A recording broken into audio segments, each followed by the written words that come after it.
Hello everyone, I hope you all are fine. So let's start our today's session. In our today's session, I have brought some other methods of refining of metal.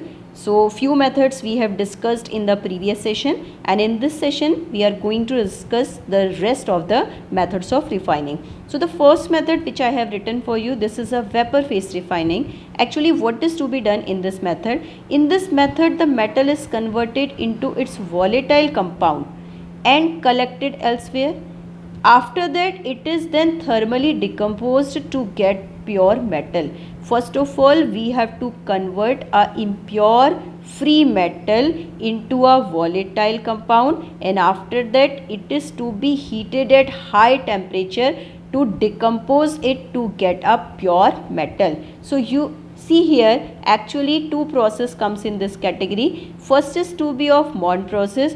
Mond process, specifically it is to be used for the refining of nickel. Okay, so here what is to be done in this process? Nickel is heated in a stream of carbon monoxide to form volatile nickel tetracarbonyl. The name of this compound NiCO whole 4, this is nickel tetracarbonyl. So here nickel is to be treated, which is in the form of impure, with the carbon monoxide, and the range of temperature it is to be of 330 to 350 Kelvin. Then we get it nickel tetracarbonyl. This is a volatile compound.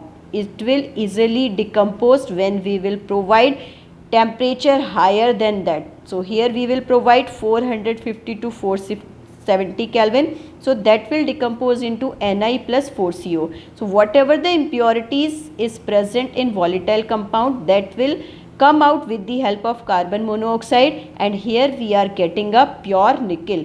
So you have to see the whole reaction looks like similar, but the difference is here the metal which is to be written, below it you have to write impure, and after that the metal which you are getting, that we will get right here in the pure form. Okay, now the next is to be of von Arkel method. Okay, so as it also comes in the category of vapor phase refining, so naturally we have to convert a metal into a volatile form. So this is useful for removing all oxygen and nitrogen impurities in the form of oxygen and nitrogen that comes out. So here this method is specifically is to be done for the refining of titanium and zirconium. So here what is to be done?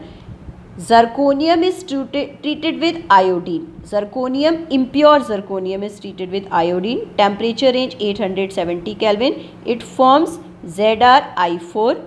Okay. Then if it is to be, it is volatile. Again I am reminding you, this is volatile.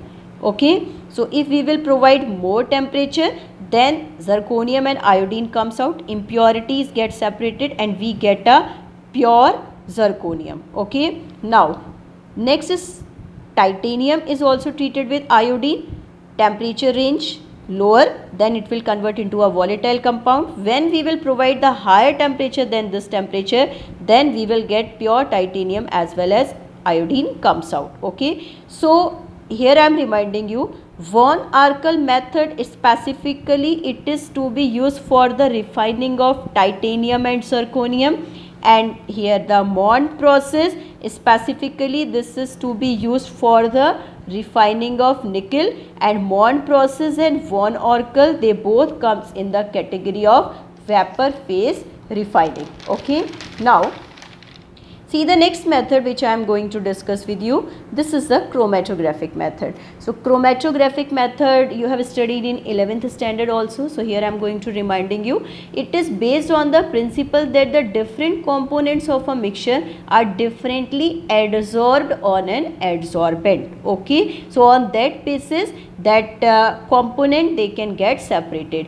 So different chromatographies you have studied, paper chromatography, column chromatography, and the gas chromatography. It is used for the purification of elements which are available in very minute amount. Here we have to understand, in a minute amount if they will be present, then they are to be separated with the help of chromatographic method, and the impurities are not very different in chemical properties from the element. Here I mean to say whatever the impurities are present in the metal, their chemical properties are not to be different from the metal. Okay, so and the metal should be present in very minute amount, then this method chromatography is to be done. So here I have made a figure for you just to remind you. We have to take a glass slab, not a glass slab, glass tube, then we have to put a mixture of compound. Suppose it is having two types of different component A and B, then we are putting a suitable solvent, and here we are putting a glass wool, but here we are creating a stationary phase that is to be filled with the adsorbent. Adsorbent, you know that provides a surface area and that adsorb the component. Okay, when the different component they will start to adsorb, suppose A is getting adsorbed first, then the B is getting adsorbed, then they will get separate, and finally we have to make them separate, which will come on the lower part of the tube first. Okay, now the next method of refining that we have to discuss, this is of oxidative refining. This method is also very simple. In this method, impure metal is heated. Here I am reminding you, here we will not use a metallic ore. Here we have to use a free impure metal which we have got after the process of reduction. Okay, so now impure metal is heated to a high temperature and then exposed to air. First of all, we have to heat it and you have to expose into a air.